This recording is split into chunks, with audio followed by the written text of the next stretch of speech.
Et alors Patrick, ça va être à toi de nous faire une chronique.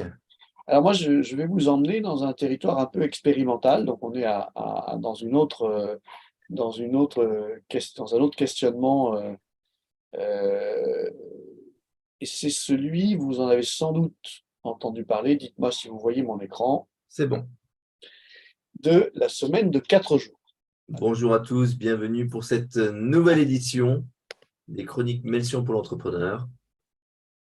Tous les vendredis à 10h30, on va parler de sujets qui concernent les entrepreneurs. Alors, il y a une étude qui est sortie en Angleterre récemment et qui décrit une expérimentation qui a eu lieu sur 6 mois. Et je vais essayer de vous emmener un petit peu dans cette bizarre nouvelle idée qui circule beaucoup dans le monde du management et voir ce qu'on peut en tirer pour les entrepreneurs. Alors, d'abord, pourquoi est-ce qu'on s'interroge sur cette tendance de passer à 4 jours? D'abord, on en parle beaucoup, vous en avez sans doute tous entendu parler. Euh, il y a des organisations qui testent ce mode d'organisation, ce mode de structuration du travail. Il y a cette étude anglaise dont on va parler qui vient d'être publiée. Et puis, plus intéressant à notre sens, c'est peut-être une réponse à certaines problématiques de management. Donc, qu'est-ce que c'est que la semaine de 4 jours? C'est réorganiser le travail dans son organisation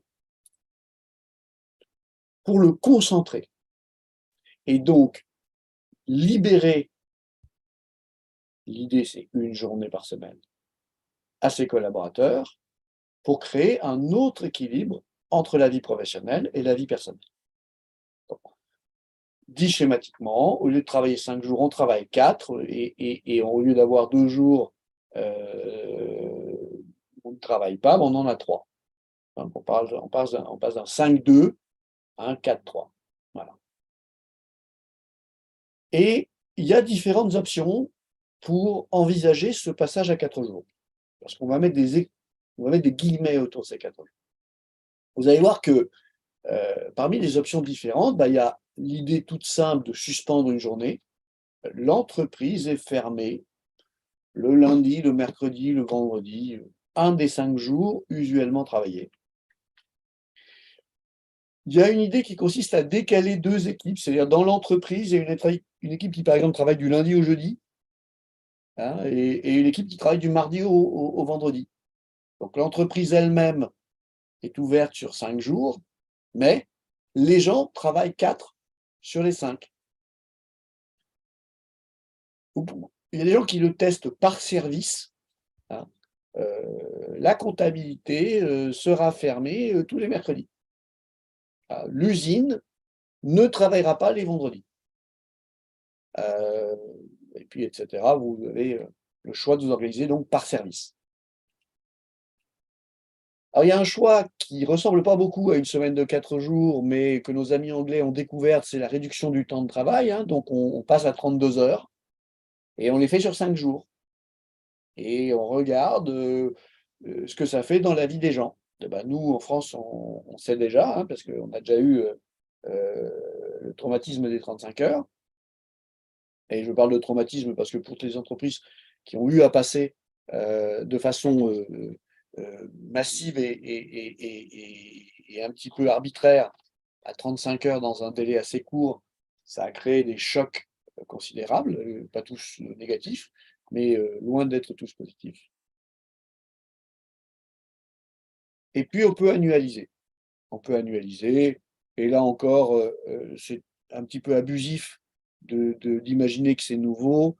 Il y a beaucoup de métiers dans lesquels il y a des pics d'activité, hein. Quand vous êtes dans la maintenance des retombées mécaniques, des remontées mécaniques dans les stations de sport d'hiver, quand vous êtes un service d'urgence d'un hôpital, quand vous êtes finalement un fournisseur d'agroalimentaire installé sur la façade atlantique, vous savez qu'il y a des pics d'activité qui peuvent se produire pendant certains mois de l'année et donc vous organiser pour avoir l'ensemble de vos équipes sous la main lorsque vous avez besoin d'elles, ce qui veut dire pas de vacances, par exemple pour certains métiers en juillet-août, d'accord, ou pas de vacances pour certains métiers en janvier, février, mars.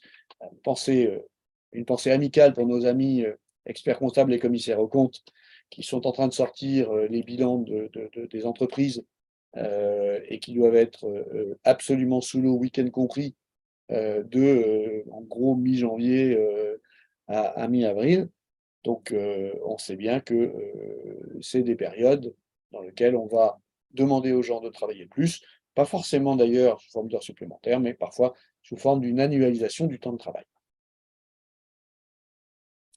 Enfin, plus intéressant, l'étude montre qu'on peut s'organiser de façon conditionnelle. Alors, qu'est-ce que ça veut dire? Ça veut dire qu'on met des KPIs, des Key Performance Indicators, on va mettre des indicateurs en français qui vont nous permettre de dire si la productivité est maintenue, alors on continue. Si la productivité n'est pas maintenue, alors on repasse aux 5 jours par semaine ou à l'organisation précédente. Ça, c'est un point qu'il faut indiquer. Alors, cette étude anglaise dont on parle beaucoup, alors d'abord, a été menée sur 61 entreprises. Alors, ce n'est pas beaucoup, mais ce n'est pas rien non plus. Sur ces 61 entreprises, il y en avait 2/3 qui avaient moins de 25 collaborateurs. Donc, une grande partie des entreprises étaient plutôt des petites entreprises. Il y en avait 22% qui avaient plus de 50 collaborateurs, et il y en avait une sur 61 qui avait plus de 1000 collaborateurs. Donc, on va dire qu'on est là face à un échantillon réduit, et donc on ne peut pas en tirer de grands enseignements, mais on peut peut-être en tirer quelques pistes. Et donc, on est dans cette idée que, allons observer, cette étude est apportée au total sur 2900 personnes, et elle a été un test de 6 mois, de juillet à décembre 2022. Ces 61 entreprises ont accepté d'implémenter une forme ou une autre de semaine de, ouvrez les guillemets, 4 jours, fermez les guillemets, et ont accepté qu'on monitore le process, qu'on interroge les collaborateurs et qu'on regarde un certain nombre d'indicateurs dans les 6 mois qui précédaient l'étude et à la fin de l'étude. Donc, quelque chose qui a, à défaut d'être scientifique, est rigoureux. Donc, les résultats de cette étude, c'est que 92% des entreprises, c'est-à-dire 56 sur 61, ont décidé de continuer. C'est-à-dire que à fin décembre 2022, 9 entreprises sur 10 qui avaient mis en place une forme ou une autre de semaine de 4 jours ont dit on ne revient pas à notre organisation précédente, on va garder cette organisation en 2023. C'est quand même assez significatif, 9 sur 10. Presque 40% des collaborateurs ont déclaré être moins stressés. Ce qui est intéressant, c'est que c'est une minorité de collaborateurs. 39%, c'est un peu plus d'un tiers. Ce n'est pas la moitié des collaborateurs, même pas, qui ont déclaré être moins stressés. Donc, une partie des collaborateurs ont déclaré être moins stressés. Et la moitié, à peu près, déclare avoir trouvé un meilleur équilibre vie pro, vie perso. Là aussi, ça m'a surpris. Ce n'est pas à 90% des gens qui ont trouvé un meilleur équilibre, c'est à la moitié. Alors, ça nécessiterait de creuser un petit peu plus et d'aller voir un peu la data, parce que pour moi, c'est très surprenant que ce soit aussi peu, finalement, des collaborateurs, même si c'est significatif sur deux, qui déclarent un meilleur équilibre. Enfin, pas d'impact négatif sur le chiffre d'affaires. Il y a même un indicateur intéressant, mais qu'il faudrait là aussi bien regarder pour pouvoir l'analyser. Il y a des entreprises qui, sur la période de 6 mois, ont augmenté leur chiffre d'affaires de 35%. Donc, il semblerait que pour ces entreprises-là, le fait d'être à 4 jours n'ait pas empêché une croissance de chiffre d'affaires. Sur l'ensemble de l'échantillon, et là, il y aurait tellement de raisons pour lesquelles le chiffre d'affaires aurait pu monter ou baisser, mais bref, sur l'ensemble de l'échantillon, a priori, le chiffre d'affaires n'a pas baissé. Enfin, et c'est peut-être le plus intéressant, il y a une très importante baisse du nombre de départs et de démissions. Alors, restituons les choses, hein. Nous sommes en Angleterre. En Angleterre, il est très facile de recruter quelqu'un. Il est très facile également pour une personne de quitter son emploi. Hein, il n'y a pas 3 mois de préavis, il y a 15 jours. Et donc, en fait, vous avez une fluidité du marché du travail très supérieure à la fluidité du marché du travail qu'on peut trouver dans des pays où il y a des délais plus longs pour quitter un emploi, où il y a des délais plus longs avec des périodes d'essai pour prendre un emploi. Et donc, dans un univers où il y a un très grand nombre, un très gros turnover, dû au fait que c'est facile, probablement au fait que c'est facile de changer d'emploi, de changer d'employeur, une baisse de 57, allez, on va dire 60% du nombre de démissions et départs, c'est non seulement très significatif, mais c'est très impactant pour les organisations, hein, puisque ça s'applique sur un taux de démission et départ élevé, bien plus élevé que notre cadre de référence français, par exemple. Alors, en conclusion, qu'est-ce qu'on peut dire maintenant qu'on a en tête ces principaux résultats sur ce test mené sur 60 entreprises pendant 6 mois? D'abord, c'est que il y a des effets positifs et il y a des effets négatifs, mais peu nombreux, semble-t-il, à faire travailler vos équipes sur 4 jours plutôt que 5. Donc, le nombre d'effets positifs a l'air de dépasser le nombre d'effets négatifs. Ce que déclarent les managers, les dirigeants des 60 entreprises qui ont participé à l'étude, ce qui n'est pas surprenant, puisque si on voit qu'il y en a 9 sur 10 qui décident de recontinuer et de perdurer dans cette organisation, c'est qu'évidemment, il y a plus d'effets positifs que d'effets négatifs. Ça, c'est quand même quelque chose qui mérite qu'on s'y arrête. Deuxième idée, c'est probablement une piste si vous êtes dans un métier où vous avez du mal à recruter. Parce que bien évidemment, vous allez pouvoir proposer quelque chose que d'autres ne proposent pas et ça pourrait intéresser un certain nombre de gens. Je mentionne une chose qui est dans l'étude. Beaucoup des gens qui ont bénéficié de cet avantage de 4 jours disent qu'ils étaient en position de caretaker. Alors, caretaker, c'est un mot anglais qui dit que vous prenez soin de quelqu'un. Ça peut être vous prenez soin d'un de vos enfants qui a des cas, qui est un cas particulier. Peut-être il est autiste ou handicapé, ou peut-être il a un moment difficile dans sa vie d'enfant. Mais c'est peut-être aussi que vous vous occupez de vos parents, ou peut-être que vous avez finalement une responsabilité envers quelqu'un d'autre. Évidemment, dans une étape où vous travaillez sur 4 jours et vous avez 3 jours, vous organisez beaucoup mieux cette capacité d'avoir finalement ces engagements non professionnels, hein, mais dont je vous rappelle qu'en termes de société, on commence à considérer, en fait, c'est un service qu'on rend à la société, hein, de s'occuper de quelqu'un de malade ou qui a besoin de plus d'attention.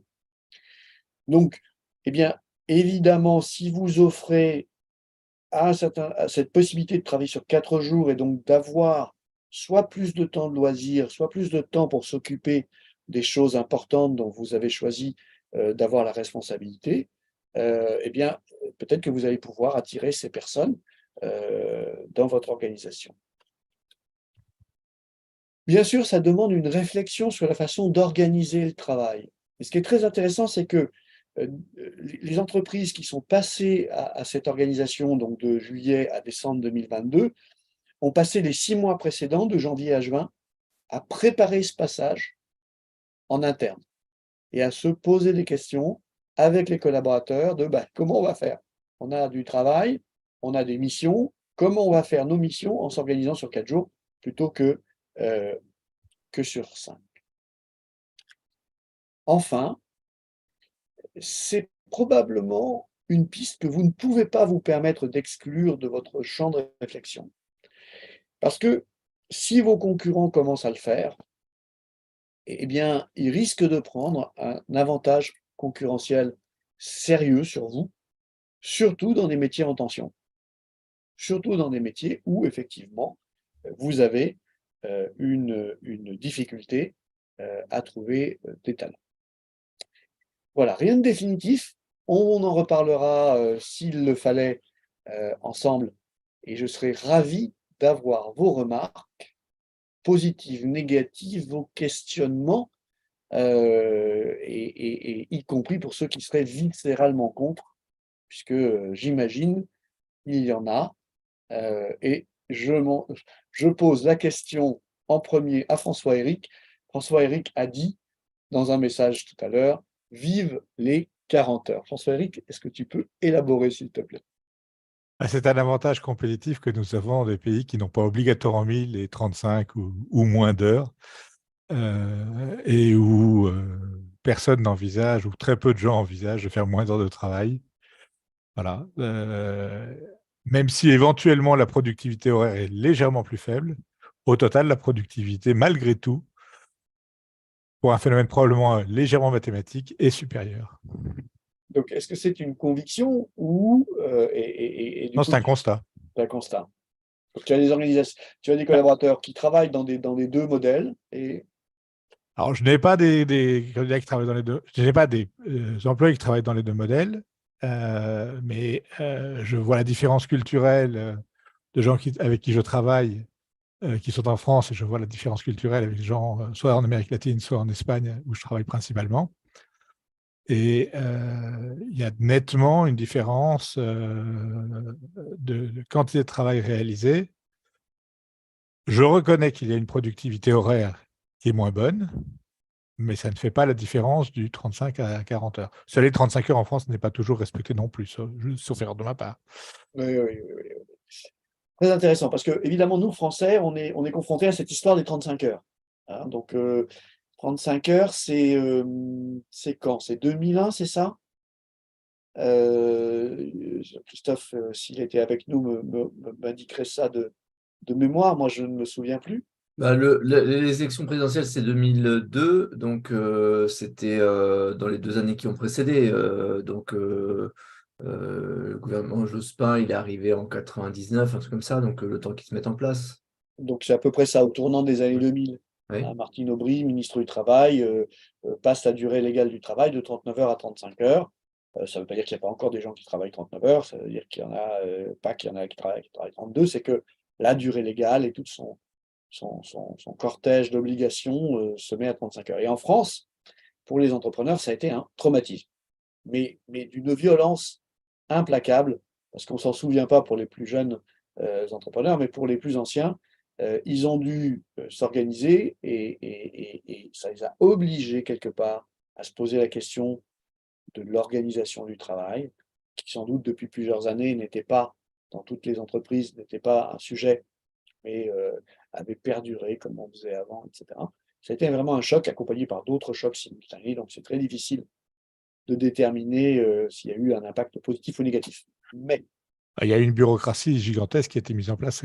absolument, alors ça c'est la France, hein, il y a eu du CERFA à remplir, il y a eu des inspecteurs à embaucher pour venir vérifier, il y a eu des consultants, qui, sont venus expliquer aux entreprises comment s'organiser. Mais En Espagne, pour te donner la comparaison, pardon, on est en train de commencer à avoir des inspections pour voir que les 40 heures soient respectées. voilà, donc c'est une façon de montrer qu'on est en Europe et qu'il y a des systèmes qui sont très, très différents Ouais. effectivement, les uns des autres. Moi, ce qui m'intéresse, c'est de dire, aujourd'hui, il y a un rapport au travail qui semble avoir changé, particulièrement chez les jeunes générations. Étude après étude, a l'air de démontrer, finalement une baisse, de l'engagement, des jeunes générations vis-à-vis de leurs employeurs, donc rotation plus rapide, on considère que le travail n'est pas forcément, l'endroit où on peut s'exprimer, le mieux. À l'inverse, la génération des baby boomers qui a besoin de plus en plus de soins et d'attention de la part de leurs enfants, eh bien, cette génération va finalement demander du temps Il va falloir trouver des solutions pour pouvoir passer plus de temps avec les gens qui ont 70 à 90 ans. Et cette organisation de la semaine en 4 jours va certainement permettre, à la fois pour les plus jeunes, de libérer du temps pour faire autre chose que travailler, et à la fois pour ceux qui ont des responsabilités de caretaker, en utilisant le terme anglais, je ne sais pas comment dire en français d'ailleurs, de libérer plus de temps pour s'en occuper. Oui, François-Éric. Il y avait une étude intéressante que j'ai vue passer, malheureusement, j'en ai plus la trace, donc je ne pourrais pas vous la fournir, sur la jeune génération. C'était il y a déjà 2-3 ans, donc on ne dirait plus la dernière génération, vu que les générations sociales vont si vite, et qui avait fait une étude pour voir si effectivement cette non-appétence au travail traditionnel était durable dans le temps pour les jeunes générations. Et en fait, il y avait une corrélation très forte à la retraditionnalisation du travail en fonction des engagements personnels. Si les gens commençaient à prendre des hypothèques, à avoir une famille, qu'elle soit structurée ou non structurée, peu importe, etc., à partir de ce moment-là, la stabilité, c'était pas si mal pour pouvoir faire face à tout le reste. Ouais. Voilà. Et c'est quelque chose que j'ai vu une fois apparaître. J'ai vu assez peu d'études sur ça. Et je pense que là, il y a quelque chose qui est pas inintéressant, parce que si effectivement on regarde les gens qui étaient la jeune génération il y a 5 ans et qui maintenant sont des gens qui ont plutôt la trentaine, 35 ans, je ne suis pas sûr que le taux de travail non traditionnel soit aussi élevé qu'il l'avait été 5 ans plus tôt. Très probablement. Très probablement. Et, Il y a, pardon. il y a, effectivement plein d'éléments qui viennent perturber l'étude. C'est en fait tous les systèmes d'aide sociale, toute l'acceptabilité du non-travail. Ah bon, ton fils, il n'a pas trouvé de boulot. Ah bon, ça doit être dur. Ah bah tu penses, il est il est derrière la télé à jouer à la PlayStation toute la journée avec ses copains. En fait, il y a beaucoup d'éléments qui viennent interférer avec cette idée que la génération veut moins travailler ou veut plus travailler. Globalement, dès qu'on a un foyer, on a besoin de travailler. On ne se pose plus la question comme ça. On ne se pose plus la question de est-ce que c'est sympa ou pas. On cherche à ramener le plus d'argent possible pour que les Et enfants soient à régulièrement. l'abri et Et que les maisons soient régulièrement. payées. Mais vous voyez que à travers cette idée de s'organiser différemment, je trouve que on ne peut pas non plus totalement l'exclure en disant ah ouais, non, mais c'est une mode. On nous revend encore finalement la baisse du nombre d'heures de travail comme une panacée, ce qui certainement pour certaines personnes est leur raisonnement sous-jacent, en disant l'être humain n'est pas là pour travailler, il faut qu'on ait une vie à côté, etc., etc. Je ne rentre pas dans ce débat-là. Je pense qu'il y a des gens qui analysent cette semaine de 4 jours de cette façon-là. Et mon propos, c'était de dire, j'espère que j'ai pu le transmettre, pour un entrepreneur, il y a aussi une façon de le voir qui est, je vais devoir travailler mon organisation et me poser la question, finalement, qu'est-ce que je produis? C'est ce cas de Google, par exemple. Vous savez que les collaborateurs de Google ont un quart de leur temps dédié à un projet hors de leur champ de responsabilité, avec des règles, avec un certain nombre de... Ça ne se fait pas comme ça, on en a déjà parlé dans une chronique il y a quelques années. Mais les équipes de Google travaillent que 4 jours par semaine sur le sujet principal pour lequel ils ont été embauchés, et une journée sur des projets annexes. On sait aussi que, à l'évidence, dans des métiers en tension et dont vous ne pouvez pas forcément augmenter le salaire. La réponse traditionnelle des économistes, c'est de dire le travail, c'est un marché. Si tu recrutes pas parce que tu offres SMIC plus 20, ben, offre SMIC plus 50 et tu verras bien. Tu auras bien des gens qui viendront travailler pour toi puisque tu vas offrir un peu plus. Ce que je trouve intéressant, c'est qu'il y a des métiers dans lesquels on ne peut pas faire ça. C'est-à-dire qu'on a besoin de quelqu'un, mais on n'est pas prêt ou on n'est pas capable de le payer 20% ou 30% plus cher aujourd'hui. Patrick, je comprends que pour l'Angleterre, ce soit un concept nouveau. Voilà. Pour la France, les RTT, dans la plupart des entreprises, ça a consisté à avoir des semaines de 4 jours. Pour autant, je ne crois pas que ce soit quelque chose qui est duré. Je constate que manifestement, on a la société qui a poussé vers le « et si on revenait à comme avant ». J'ai l'impression que dans la plupart des entreprises, c'était oui, bah, du coup, ce qu'on comprend, c'est que le mercredi, on ne peut pas travailler parce qu'il y a tous ceux qui s'occupent de leurs enfants. Le vendredi, on ne peut pas faire les réunions parce qu'il y a tous ceux qui font leur week-end long du vendredi. Et le lundi, pareil, parce qu'il y a ceux qui font leur week-end long du lundi. Et que finalement, les 2 seuls jours où on peut faire des réunions, c'est le mardi et le jeudi. Ce qu'on voit aussi avec le télétravail, hein. Aujourd'hui, les Et, journées de télétravail le plus choisies sont le lundi, le mercredi, le vendredi. Et, et, euh, et donc, effectivement, les seules journées où on a à peu près tout le monde dans l'entreprise, c'est le mardi et le jeudi. et pour te parler de mon séjour d'il y a 1 an dans la Silicon Valley, les entreprises que l'on rencontrait, avec mes étudiants de l'ESSEC, leur question principale, c'était comment allons-nous faire revenir au bureau les collaborateurs, maintenant qu'on leur a dit que c'était super facile à distance et que c'était OK, et qu'ils étaient partis de la Silicon Valley, qui est de façon invivable, mais qu'on n'arrive plus à faire revenir alors qu'on en a besoin et alors qu'ils en ont besoin. Donc, Moi, j'attends avec impatience le prochain voyage que tu fais dans quelques semaines oui. pour justement que tu nous ramènes des La première informations semaine pour de nous mai, dire je comment ils y recommence sont ça. arrivés ou pas. Je recommence la première semaine de mai et on va effectivement pour constater si les plateaux sont encore toujours aussi vides.